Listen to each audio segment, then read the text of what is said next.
Bonjour à tous et à tous, bonjour à tous les cyber et à tous les inconditionnels de Grégoire Omiso, le lion du week-end. Cette fois-ci, il n'y a pas de doute, c'est Edouard Mendy. Donc il faisait partie des rares lions à jouer ce week-end parce qu'il jouait la finale de la Ligue des Champions 2020-2021 entre Chelsea et Manchester City. Donc avant match, devant le début de la match, moi qui sais classement, Guardiola s'est tiré une balle dans le pied. Comme face à Lyon, l'année dernière, Final 8B, il a mis une défense à 3, il a changé, chamboulé, Tech Maressi Bambi. Cette fois-ci, il met une équipe sans milieu défensif face à Chelsea. Ça se paye cash. Chelsea s'impose 1 but à 0 avec un but de Cavert, son premier but en Ligue des Champions. Mais nous, ce qui nous intéressait, moi, Edouard Mendy, parce que c'est un Sénégalais, il est parti de 0 pour gagner la Ligue des Champions. De 0 à héros. Donc, titre, le journal, le Observateur. Donc, vraiment, c'est le très haut niveau, Edouard Mendy. J'ai l'impression de vivre un rêve éveillé. Pour moi, actuellement, des rôles de Gent. Parce que Moussou Khalani n'a gagné la Ligue des Champions. Et c'est très clair. Parce qu'il a connu des difficultés. 2014, il y a un pôle emploi. Du Ligue. 2015, Marseille, Maïko, chance. Il y a une réserve. Ensuite, Moudem Reims. Ligue 2, nous Ligue 2. Ligue 1, Ligue 2, nous Ligue 1.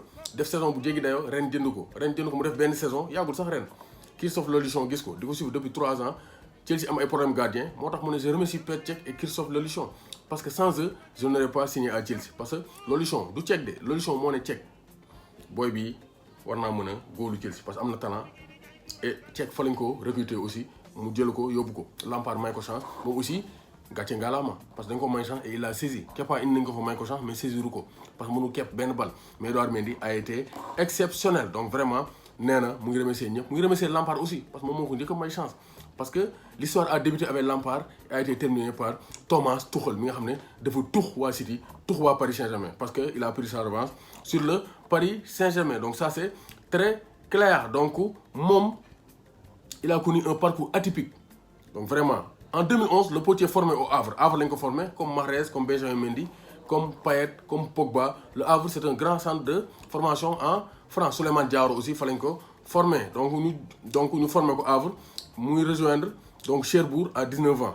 À 19 ans, il rejoignait Cherbourg en 3e division, en provenance du CS municipal du Havre, division d'honneur.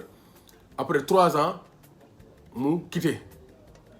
Après la relégation, Gervais Lemoigne, ancien coach des gardiens Cherbourg, il a pris l'autoroute, c'est magnifique. Donc, Cherbourg content parce qu'il a mené Djarnafa et un gardien qui est passé par Cherbourg a gagné la Ligue des Champions. Et c'est le meilleur gardien en Europe.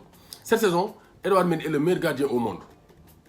Lolo mom amul sax layam dañuy wax ak sunu akhulay taala dañuy waxante deug rek Edouard Mendy c'est le meilleur gardien au monde cette saison 9 clean sheets en Ligue des Champions. Donc vraiment pour sa première saison Edouard Mendy devli amul morom ben la fi moy Gloria. Et il est le premier gardien africain à avoir gagné la Ligue des Champions. Donc vraiment, premier gardien sénégalais à avoir gagné la Ligue des Champions. Donc vraiment, Edouard Mendy, il a cassé tous les records possibles de précocité, mais aussi de précocité par rapport à sa seule saison avec les Blues de Chelsea. Parce que lui, il a 29 ans, il n'est pas aussi jeune. Mais précocité par rapport donc, au temps qu'il a fait, le temps réduit qu'il lui a fallu pour gagner une Ligue des Champions. Il a progressé et il continue de progresser. Donc moi, je suis content. S'il avait signé à Istres, non a signé Istres, finalement il signé Reims. S'il avait signé à Istres, peut-être il n'aurait pas gagné la Ligue des Champions. Mais la vie est faite de concours de circonstances. Edouard Mendy, vraiment, c'est un grand champion. 2014, Pôle emploi, 2021, vainqueur de la Ligue des Champions. Il a été financé de la CAN, avec le Sénégal, pour gagner la Coupe d'Afrique des Nations, parce qu'il le mérite.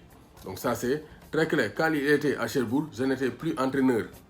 Donc la dernière année, à l'intersaison 2014, il était en contact avec Istres, qui était en Ligue 2, où il espérait signer. Il faut qu'il Cherbourg, beaucoup signer Istres. Après signer Istres, il a fait tout le temps en chômage, après Dogodem, Marseille, Reims, Rennes, après Chelsea. Donc vraiment, c'est un concours de circonstances. Parce que pour Istres, coach Subinena, est-ce que nous allons gagner la Ligue des Champions? C'est ça la grosse question.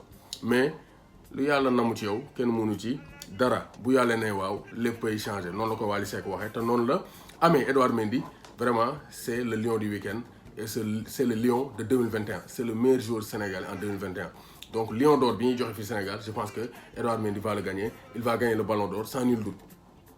Les Algériens se sont enflammés pour Mahrez mais gis nañ né la messe est dite Edouard Mendy est le ballon d'or africain 2021 lolou jaru sax wax donc kon ñu joxo ñako jox il est le meilleur gardien cette saison, c'est le meilleur joueur africain de la saison.